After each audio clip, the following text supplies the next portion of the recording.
नमस्कार मित्रों, Hemraj Dahri YouTube channel में आपका हार्दिक स्वागत है। दोस्तों, आज हम जानेंगे आर्ट विषय पढ़कर हम कैसे जिम्मेदार नागरिक और कुशल नागरिक कैसे बन सकते हैं। दोस्तों, तो हम प्रायः सभी लोग कहते हैं दोस्तों, प्रायः आपने सुना होगा कि आर्ट विषय वे लोग लेते हैं जो पढ़ाई पर कमज़ोर रहते हैं और जिन्हें ज़्यादा पढ़ाई लिखाई करने की आदत नहीं होती, या तो कहे जो लोग पढ़ाई से बचते रहते हैं वे ही लोग आर्ट विषय लेते हैं। और दोस्तों, जिसमें हमें ज़्यादा जिम्मेदारी उठानी ना पड़ती हो ऐसा समझकर लोग आर्ट विषय लेते हैं। लेकिन दोस्तों, कई माता पिताओं का यह भी सोच है कि अगर उनका बच्चा कमज़ोर है तो आर्ट विषय लेगा। तो दोस्तों, ये इस सोच को हमें मिटाना है। दोस्तों, प्रत्येक विषय अपने आप में बड़ा है, प्रत्येक विषय समान रूप से अपने आप में बड़ा है कि कोई छोटा नहीं है, कोई बड़ा नहीं है। हम आर्ट विषय को छोटा नहीं कर सकते, कॉमर्स विषय को छोटा नहीं कर सकते। आप समझते हैं बायो विषय, साइंस विषय और मैथ्स, इन सब को लोग प्रायः बड़े विषय मानते हैं। जो बुद्धिमान है, जो होशियार है, जो इंटेलिजेंट है, वही लड़का बायो विषय, साइंस विषय और मैथ्स को पढ़ता है। और जो कमज़ोर है, जो पढ़ाई में मन नहीं लगता, जो कुछ नहीं करना चाहता, वो ही आर्ट और कॉमर्स लेता है। तो इस सोच को, इस मनस्थितियों को हमें बदलना है दोस्तों। तो आप इस वीडियो पर बने रहे, आपको सटीक जानकारी मिलेगी कि आर्ट विषय पढ़कर हम कैसे जिम्मेदार नागरिक बन सकते हैं और कैसे आर्ट विषय का महत्व समाज में अधिक है।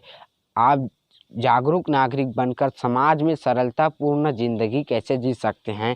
तो वीडियो तक में लास्ट तक बने रहना दोस्तों, और आखिरी तक बने रहना अंत तक। चलिए दोस्तों, वीडियो को शुरू करते हैं।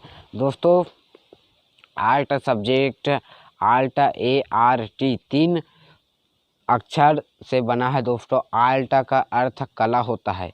कला कई प्रकार का हो सकता है दोस्तों। पेंटिंग का कला, गाने का कला, बोलने का कला, देखने की कला, सुनने की कला, बहुत से कला है, नाचने का, गाने का, साहित्य का कला। कला हमारे जीवन का अंग है दोस्तों, और समझने की कला। तो दोस्तों, आर्ट सब्जेक्ट हमें समाज में कैसे जीना सिखाता है, ये विषय आज इस वीडियो में आपको ज़्यादा महत्वपूर्ण लगेगी दोस्तों। आर्ट सब्जेक्ट पढ़कर अगर कोई विद्यार्थी अगर आर्ट सब्जेक्ट को अच्छे से पढ़ता है और उस लिखे हुए पुस्तक में बारीकी समझता है, समाज में तुलना करता है उन लिखे गए शब्दों को, तो वो आसानी से आर्ट विषय में अच्छा कर सकता है और समाज में अच्छे से ज़िंदगी जी सकता है। तो दोस्तों, हमने आर्ट विषय, कला विषय में 5 विषय पढ़ते हैं।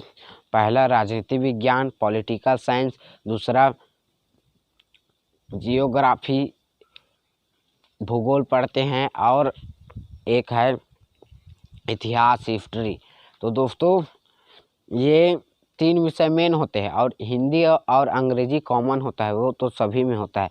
तो दोस्तों, राजनीति विज्ञान आर्ट में मेन मानते हैं कई लोग, इसे ज़्यादा महत्व देते हैं। तो दोस्तों, राजनीति विज्ञान हमें समाज में सामाजिक न्याय, आर्थिक दृष्टि, कानूनी व्यवस्था, इन सभी के बारे में जानकारी देता है, और बहुत सी जानकारी हमें देता है दोस्तों।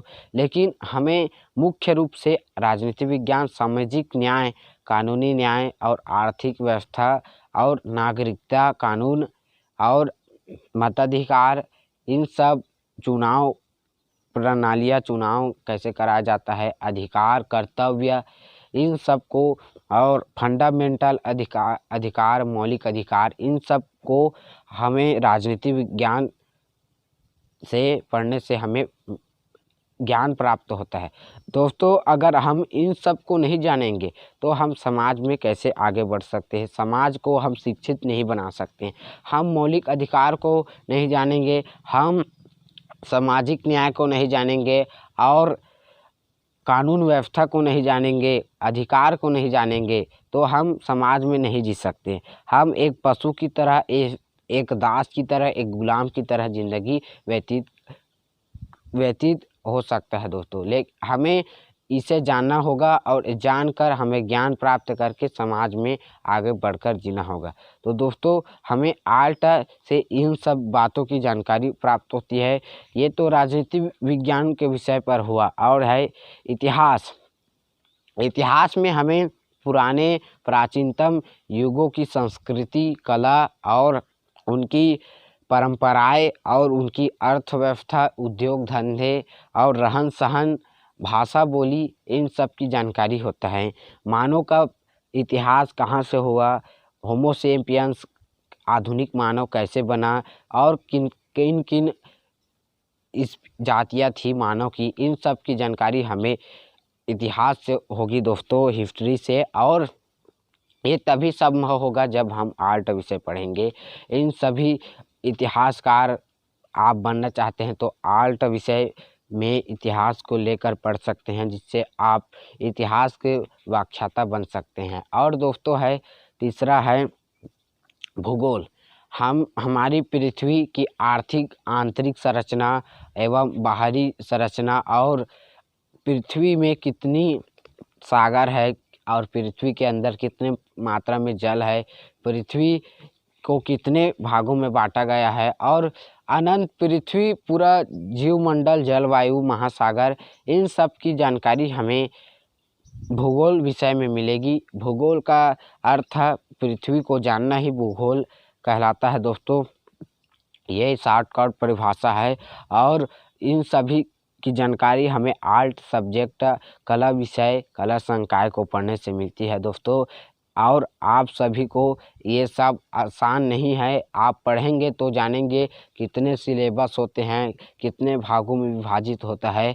आर्ट ऐसा सब्जेक्ट है जो बहुत भागों में विभाजित रहता है और बहुत लंबा चौड़ा कथा पुराण के जैसा होता है। और जो धैर्य के साथ इस विषय को पढ़ता है वही सफल होता है। और जो बोझ समझता है ये तो बहुत ज़्यादा है, इतिहास में तो बहुत ज़्यादा है, राजनीति में कई भाग में विभाजित है और भूगोल में तो पूरी अंत से लेकर शुरुआत तक की दी है। तो इन सब में नहीं फंसना है, हमें समझना है, धैर्यपूर्वक पढ़ना है, तो भी हम अच्छे नागरिक और समझदार व्यक्ति बन सकते हैं। अगर आपकी नौकरी नहीं लगी और आप इस विषय को अच्छे से पढ़ लिए और समझ गए तो आप समाज में बिना नौकरी के भी कुशल नागरिकता के आपके नियम कानून को जानकर व्यक्ति आपकी ओर आकर्षित होगा। अगर कुछ व्यक्ति को काम में समझ नहीं आ रहा है तो आप उनकी मदद करके पैसे भी कमा सकते हैं। ये कानून व्यवस्था होता है, ऐसा कार्यालय में जाना होता है, इस प्रकार आवेदन देना होता है, पूरी नियम कानून कार्यवाही आप बता सकते हैं और आप इससे चार्ज भी कर सकते हैं, पैसे भी का डिमांड कर सकते हैं। तो दोस्तों ये विषय का ये फ़ायदा होता है दोस्तों। तो हमें इस वीडियो में आपको सीख मिली होगी दोस्तों कि कोई भी विषय अपने आप में बड़ा होता है, ना कि कोई छोटा होता है। किसी भी विषय को, किसी भी माता पिता को अपने बच्चे को दबाव नहीं डालना चाहिए कि ये विषय लेना चाहिए, वो विषय लेना चाहिए। उसका मन, उसका पसंद, उसकी रुचि के हिसाब से उसे वो विषय लेना चाहिए। किसी के चक्कर में आकर, किसी फ्रेंड के चक्कर में, दोस्त के चक्कर में आकर नहीं लेना चाहिए।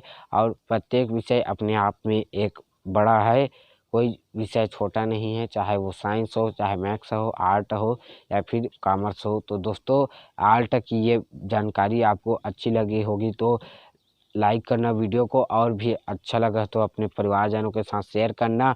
और इसी तरह अच्छा वीडियो देखने के लिए मेरे चैनल हेमराज डहारे को सब्सक्राइब करके बेल आइकन घंटी को ज़रूर दबाएं ताकि सबसे पहले नोटिफिकेशन आपको मेरी मिल सके वीडियो की।